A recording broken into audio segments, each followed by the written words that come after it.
Hello students, I hope आप लोगों की एग्जाम की तैयारी अच्छी चल रही होगी। हम लोग का चल रहा है इंपोर्टेंट क्वेश्चन सीरीज, जिसमें कि ऑलरेडी यूनिट 1 और यूनिट 2 के हम लोग important 2 marks 3 marks 5 marks question 3 already provide कर चुके हैं। इसके अलावा जो यूनिट 5 है जो कि है LPP, जिसके 2 मार्क क्वेश्चन ऑलरेडी हम लोग प्रोवाइड कर चुके हैं। आज के वीडियो में देखिए कुछ इंपोर्टेंट 5 मार्क क्वेश्चन, कुछ कुल मिला के हम लोग 8 क्वेश्चन डिस्कशन करने वाले हैं। सो स्टे ट्यून, सारे क्वेश्चन को अच्छे से सॉल्व करेंगे। अगर ये 8 क्वेश्चन आप लोग अच्छे से प्रिपरेशन कर रहे हैं तो गारंटी आप लोग जो 5 मार्क क्वेश्चन आएगा एग्जाम में वो आप लोगों से नहीं छूटेगा। सारे टाइप के क्वेश्चन यहाँ पे हम लोग आप लोगों को प्रोवाइड करेंगे। वो सारे 8 के 8 क्वेश्चन आप लोग को सॉल्व करना है। उसमें से फिर से आप लोगों को सिलेक्टिव नहीं ढूंढना है, ऑलरेडी बहुत सोच समझ करके आप लोगों के लिए सिलेक्टिव लाया गया है, ठीक है ना। इसके अलावा हम लोग 1 शॉट वीडियो डाल चुके हैं, LPP के बारे में भी डाल चुके हैं। वो वाला वीडियो भी नहीं देखे हैं तो उसको आप लोग एक बार देख लीजिए। प्रीवियस ईयर क्वेश्चन भी सॉल्व किया जा चुका है, उसको भी आप लोग चाहे तो देख सकते हैं चैनल में, ठीक है। तो ज्यादा बातें ना करते हुए चलिए क्वेश्चन की तरफ चलते हैं। So hello students, welcome to math by PMS। Pen paper लेकर के बैठिए, let's get started the video. So the first question is maximum z is equal to, यहाँ पे भी जो क्वेश्चंस आएंगे वो मैक्सिमाइज आएंगे, मतलब मैक्सिमम या फिर मिनिमम या फिर ऑप्टिमम आएंगे, ठीक है। मतलब मैक्सिमाइज, मिनिमाइज और ऑप्टिमाइज, ओके। सो ऑप्टिमाइज क्वेश्चन भी कैसे सॉल्व करना है वो ऑलरेडी हम लोग 1 शॉट में बता चुके हैं। So maximum z is equal to 6x1 plus 10x2 subject to x1 plus 2x2 greater than is equal to 10, 2x1 plus 2x2 greater than is equal to 12, 3x1 plus x2 greater than is equal to 8 and 4x1 x2 greater than equal to 0। 3 constant वाला है, ठीक है। मतलब जब आप लोग का 5 mark question आएगा तो मैक्सिमम आप लोग का 3 कांस्टेंट ही देगा। अगर ज्यादा डिफिकल्ट टाइप का पॉइंट्स देगा तभी 2 कांस्टेंट में देगा, नहीं तो हमेशा 3 कांस्टेंट ही देगा सारा, ओके। तो इस हिसाब से आप लोग को सॉल्व करना है। Next question number 2 is minimum of z is equal to 20x1 plus 40x2 subject to 6x1 minus x2 greater than equal to minus 6, x1 plus 4x2 greater than is equal to 8, 2x1 plus x2 greater than is equal to 4, x1 x2 greater than is equal to 0, ठीक है। यहाँ पे भी 3 constant वाला question है, ठीक है। यहाँ पे -6 दिया है, उस तरीके से आप लोगों को सॉल्व करना है, ओके। पहले बॉक्स बनाएंगे, इसके लिए पॉइंट्स निकालेंगे, उसके बाद हम लोग ग्राफ ड्रॉ करेंगे, ग्राफ ड्रॉ करने के बाद पॉइंट्स ढूंढेंगे, पॉइंट निकालने के बाद उसको हम लोग z में पुट कर लेंगे। एक बार z में पुट करने के बाद x1 x2 के पॉइंट्स जो सबसे मिनिमम वैल्यू होगा वो हो जाएगा आंसर, क्योंकि यहाँ पे मिनिमाइज बोला गया है, ठीक है ना। ओके, सो ना question number 3 is minimum z is equal to 2x plus y subject to x greater than equal to 3, x greater than equal to 9, x greater than equal to y, x plus y less than is equal to 14, x greater than equal to 0, y greater than equal to 0, ठीक है। ये वाला question एक important question है, दिख रहा है इतना डिफिकल्ट पर उतना डिफिकल्ट है नहीं। x greater than equal to 3 means यहाँ पे स्ट्रेट लाइन दिया है, x is equal to 3, straight line draw कर सकते हैं। This is x is equal to 9, ये स्ट्रेट लाइन भी ड्रॉ किया जा सकता है। This is nothing but x minus y is greater than equal to 0, so इसके लिए स्ट्रेट लाइन है x minus y is equal to 0, ये भी ड्रॉ किया जा सकता है। Now this is x plus y is equal to 14, okay. मतलब ये दोनों तो डायरेक्ट स्ट्रेट लाइन हो गए, उसमें कुछ पॉइंट भी लेना नहीं पड़ेगा, बस ये दोनों में आप लोगों को पॉइंट्स लेना पड़ेगा, ठीक है। ये वाला एक इंपॉर्टेंट क्वेश्चन है, और जहाँ पे इसे नेगेटिव वाला क्वेश्चन होगा वो भी इंपॉर्टेंट रहेगा, ठीक है। तो क्वेश्चन में या तो मैक्सिमाइज देगा या तो मिनिमाइज देगा, क्वेश्चन को देख करके आप लोग को सॉल्व करना है। 3 कांस्टेंट वाला क्वेश्चन को थोड़ा ध्यान से सॉल्व करना है। जब भी आप लोग स्ट्रेट लाइन ड्रॉ करेंगे, ठीक है, x एक्सिस y एक्सिस में जो स्ट्रेट लाइन ड्रॉ करेंगे उस स्ट्रेट लाइन में लिख लेंगे कि वो कौन सा वाला स्ट्रेट लाइन है। मतलब आप लोग इक्वेशन 1 को ड्रॉ किए हैं या 2 को या फिर 3 को, इस तरीके से लिख लेंगे। उसमें फायदा क्या होगा, अगर 3 कांस्टेंट है तो यहाँ पे पॉइंट्स बनेगा ना, तो आप लोग को आइडिया हो जाएगी हाँ ये पॉइंट इक्वेशन 1 और इक्वेशन 2 को लेकर के इंटरसेक्ट किया है। मतलब ये वाला पॉइंट निकालने के लिए हम लोग को इक्वेशन 1 और इक्वेशन 2 को सॉल्व करना पड़ेगा, ठीक है। उस हिसाब से अगर ये वाला पॉइंट निकालना है तो हाँ इक्वेशन 2 और इक्वेशन 3 को लेकर के सॉल्व करना पड़ेगा, तो ये इजी होता है। इसीलिए ये वाले जो स्ट्रेट लाइन आप लोग ड्रॉ करेंगे जब भी 3 कांस्टेंट वाला होगा, 2 कांस्टेंट में भी लिखना चाहिए पर 3 कांस्टेंट इज मैंडेटरी, आप लोग को लिखना ही लिखना है अगर आप लोग को अवॉइड करना है मिस्टेक तो, ठीक है ना। समझ में आ रहा है, चलिए आगे बढ़ते हैं। हम लोग को पता है जो LPP में 5 मार्क के क्वेश्चन है वो 2 क्वेश्चन आएंगे, ठीक है ना, और जो 2 क्वेश्चन की तैयारी हम लोग आप लोगों से करवा रहे हैं ना। Question number 4 is maximum z is equal to 5x plus 3y subject to x plus 2y less than is equal to 14, 3x minus y greater than equal to 0, x minus y greater than equal to 2। इसको ध्यान रखेंगे, less than greater than less than, ठीक है ना। Zero test करते वक्त इसको ध्यान में रखेंगे, कौन सा वाला लेस देन है, कौन सा वाला ग्रेटर देन है, जीरो टेस्ट पास कर रहा है या फिर जीरो टेस्ट पास नहीं कर रहा है, वो सब हम लोग को देखना पड़ेगा, ठीक है ना।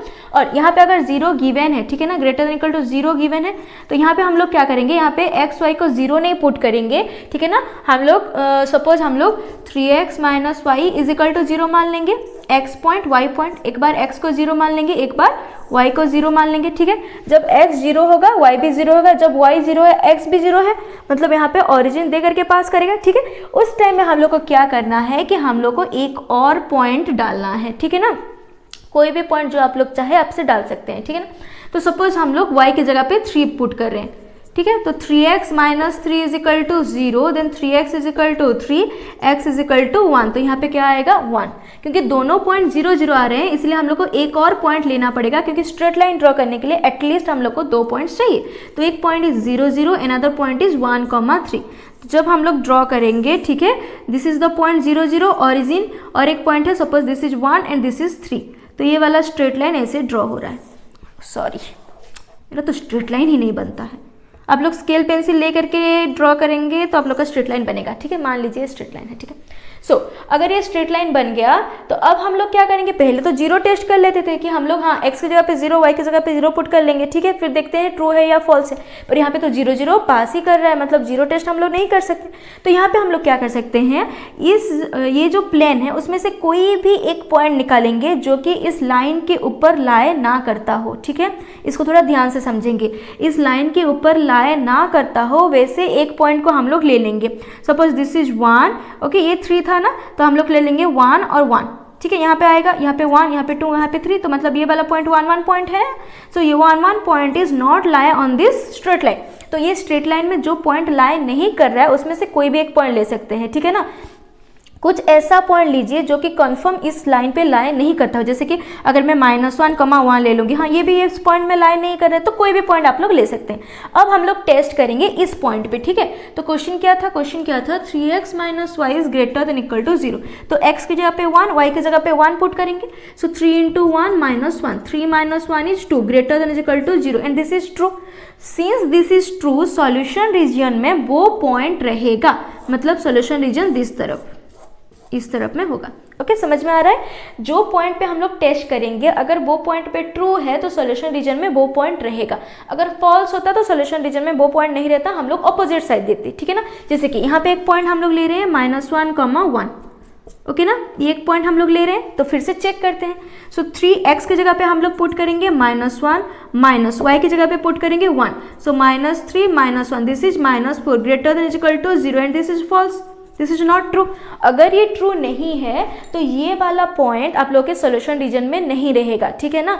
तो ये वाला पॉइंट अगर फॉल्स आ रहा है तो सॉल्यूशन रीजन हम उस स्ट्रेट लाइन के किस तरफ में करेंगे, उसके ऑपोजिट तरफ में, जहाँ पे वो पॉइंट नहीं है, वो पॉइंट जिधर है उसके ऑपोजिट तरफ में हम लोग सॉल्यूशन रीजन डालेंगे, ठीक है। तो मैं फिर से रिपीट कर रही हूँ, जो पॉइंट पे हम लोग अगर 0 0 दे करके पास कर रहे हैं तो हम लोग क्या करेंगे, एक पॉइंट पे चेक करेंगे, कोई भी एक पॉइंट प्लेन से उठा करके, जो पॉइंट में ट्रू होगा सॉल्यूशन रीजन उस पॉइंट के तरफ में होगा। अगर जो पॉइंट हम लोग ले रहे हैं उसमें फॉल्स है तो सॉल्यूशन रीजन वो उस पॉइंट के तरफ में नहीं होगा, उस पॉइंट के ऑपोजिट तरफ में होगा, ठीक है ना। क्योंकि कोई भी स्ट्रेट लाइन एक प्लेन को 2 पार्ट में डिवाइड कर रहा है, ओके ना। तो अगर सॉल्यूशन रीजन हम लोग का इधर जो पॉइंट ले रहे हैं उसमें अगर सेटिस्फाई कर रहा है तो सॉल्यूशन रीजन अपर तरफ में होगा, अगर इस पॉइंट में सेटिस्फाई नहीं कर रहा है मतलब सॉल्यूशन रीजन ऑपोजिट तरफ में होगा जहां पे ये पॉइंट नहीं है। ओके, आई होप ये क्लियर हो गया। जब भी 0 टाइप का होगा इस टाइप से आप लोग को सॉल्व करना है। ओके, कर सकते हैं ना इस टाइप का क्वेश्चंस, क्लियर है।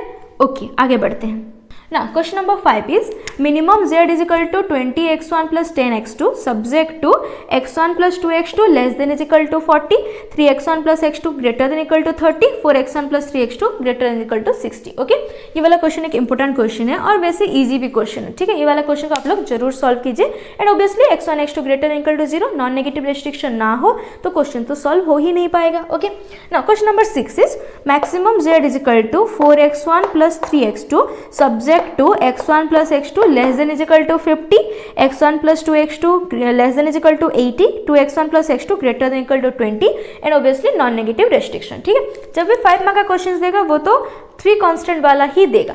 ओके, तो आई होप ये सब क्लियर हो गया। Now question number 7 is minimum z is equal to 5x plus 4y subject to 5x plus 10y greater than equal to 30, 6x plus 3y greater than equal to 18, x plus y less than is equal to 6, and obviously non negative restriction, ठीक है। 3 constant है, दोनों greater than equal to, एक less than is equal to, मतलब दोनों तो 0 test pass नहीं करेंगे, सॉरी, और एक 0 टेस्ट आप लोगों का पास करेगा, ठीक है ना। तो ये वाला क्वेश्चंस भी आप लोग आसानी से सॉल्व कर सकते हैं, इस टाइप के क्वेश्चंस करवाया गया है। और एक क्वेश्चन हम लोग ऑप्टिमाइज के दिए हैं, ठीक है। ऑप्टिमाइज कैसे सॉल्व करना है हम लोग वन शॉट में सॉल्व करवा चुके हैं। ऑप्टिमाइज क्योंकि चांसेस कम है पर आ सकता है एग्जाम में, इसलिए ऑप्टिमाइज का हम लोग एक क्वेश्चन डाले हुए हैं, ठीक है ना। So optimize z is equal to 5x1 plus 25x2 subject to minus 0.5x1 plus x2 less than is equal to 2, x1 plus x2 greater than equal to 2 and minus x1 plus 5x2 greater than equal to 5, x1 x2 greater than equal to 0। ये भी 3 constant वाला है, ठीक है ना। तो जो optimise के क्वेश्चंस होते हैं उसको सॉल्व कैसे किया जाता है। ऑप्टिमाइज मीन्स हम लोग को नहीं पता है उसका मैक्सिमाइज होगा या फिर मिनिमाइज होगा।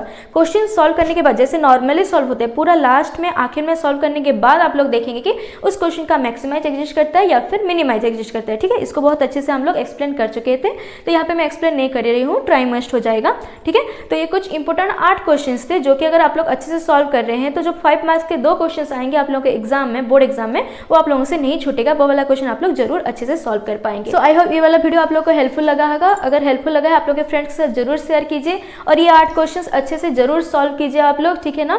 इसमें से फिर से और सिलेक्टिव चूज मत कीजिए, बहुत सिलेक्टिव करके 8 क्वेश्चन लाया गया है, ये 8 क्वेश्चन आप लोग जरूर सॉल्व कीजिए। That is it for today and thanks for watching.